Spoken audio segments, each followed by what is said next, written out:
Hi guys, welcome to this, my Kawasaki 650 review. This is my bike, and I've owned it just about a year now, so I thought I'll give you my honest review.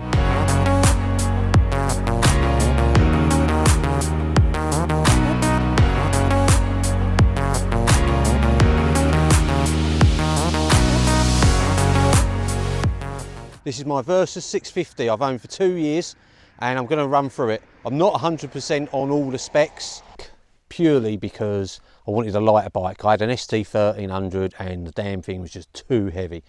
The wife liked the back of it, but it was just a pain in the arse wherever you went with it. So that's why I got the Versys. I know some people think they're a bit boring, and probably 15 years ago I probably would have agreed with them, but time's getting on now and this does the do-it-all bike that I really wanted it to be. As you see, I'm still willing to customise it a little bit. Luckily, when I bought it from the garage, the previous owner had already put a lot of the extras on that I really wanted. The smoke screen doesn't come as standard in any way, which is genuine in Kawasaki one, which is handy. Spotlights did. I'm going to run through all the different versions. There, when you buy them new, there's 3 different versions you can get. There's the completely standard Versys, which has no panniers, no top box, no handguards, no headlights, just completely box standard, which I'll show you in a sec, and it will look something like this. So this is it, more of its naked, its basic version. This comes in at £7,459 at the moment. This is in 2021. To be honest with you, I think it's a really good deal. You are probably going to end up getting some extras for it, I think, if you're getting this, so we'll talk about the extras in a sec. Right, the panniers are really easy to get on and off. Hopefully the camera's going to keep hold of me. No, yes it is, great, well done. So, key in, turn, lift up. There are 3 holes that have to line up.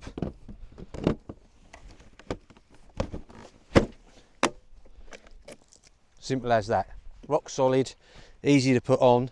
And then this brings us to the Mark II version, which doesn't come with the top box. I think does come with handguards. So I think the Mark II is the Tourer.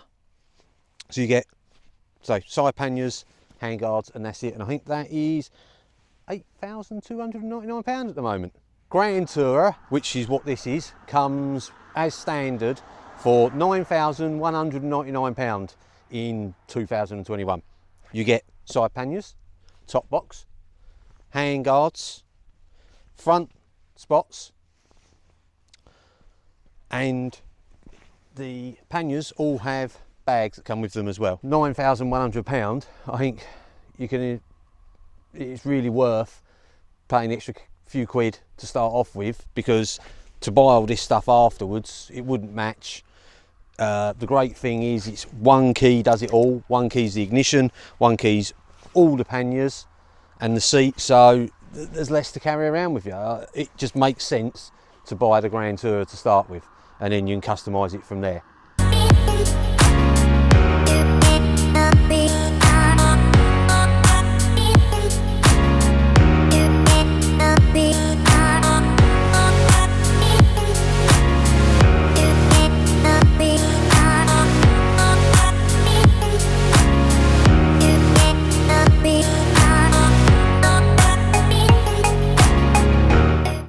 So out on the road, I'm quite happy. She's fast, she's manoeuvrable, she's light, so it makes it more flickable. I had a CB500 so before this as a little fun bike, so she's not as flickable as that was, but the previous bikes with the ST and the 500 made more of a sort of chalk and cheese, so this is trying to be 2 things. I'm more than happy with it from a riding point of view.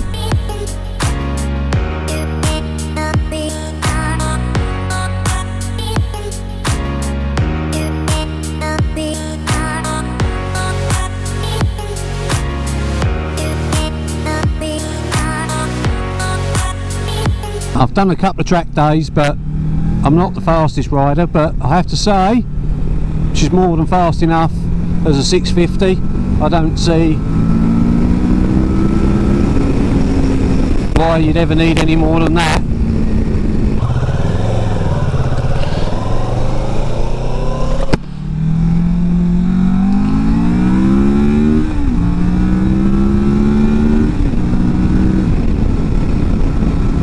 Well, back on slightly bigger roads, riding position, nice and upright, you know, doesn't hurt your back, could ride here all day, comfy seat, nice wide handlebars.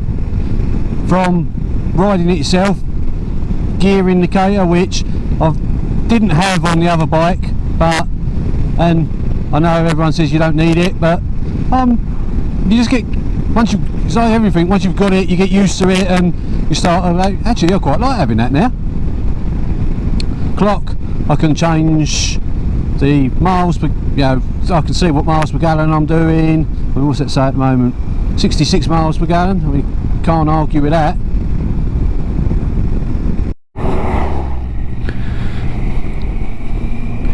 Well, behind the cyclist again. Oh, no, we're not.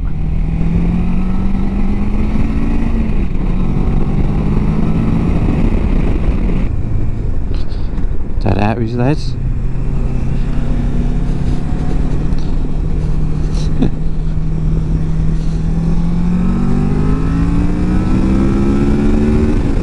Some of the extras that I've put on are this meshed seat, which is supposed to help airflow, which I actually find quite comfortable. It's really definitely worth it.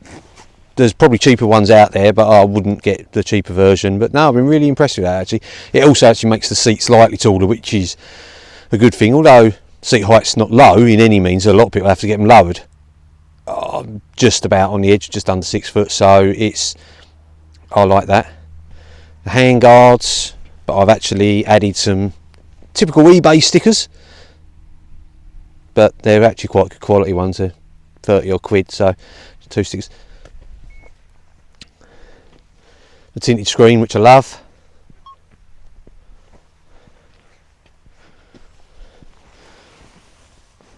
Frame sliders, engine sliders, whatever you want to call them.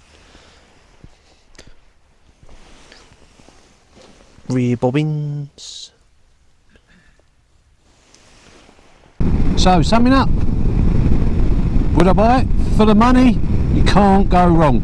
There are a few things coming from Hondas that it's just not as refined as the Hondas I've had in the past, but it was nearly half the price, so it's not fair really. But parallel twin to an inline 4, again, it's not fair. So as a do-it-all bike, relatively cheap but brand new, so it means I haven't got MOT here, I haven't got to do all the other things, I would all day long happily buy it again. Would I buy it over the 1,000? Well, my friend's got 1,000, just bought. I'm going to be doing reviewing that as well. Haven't actually, I've ridden it once, only very quickly, just doing the normal, quick have a go on my new bike. I have to say, it felt surprisingly heavier, even though on paper it's only 30 kilos heavier. It felt heavier, but I only rode it for 10 minutes, so I will do a proper review, and at the end of that review I will add which one would I get, the 1,000 or the 650. So take care of yourselves, look after yourself, and I'll see you soon.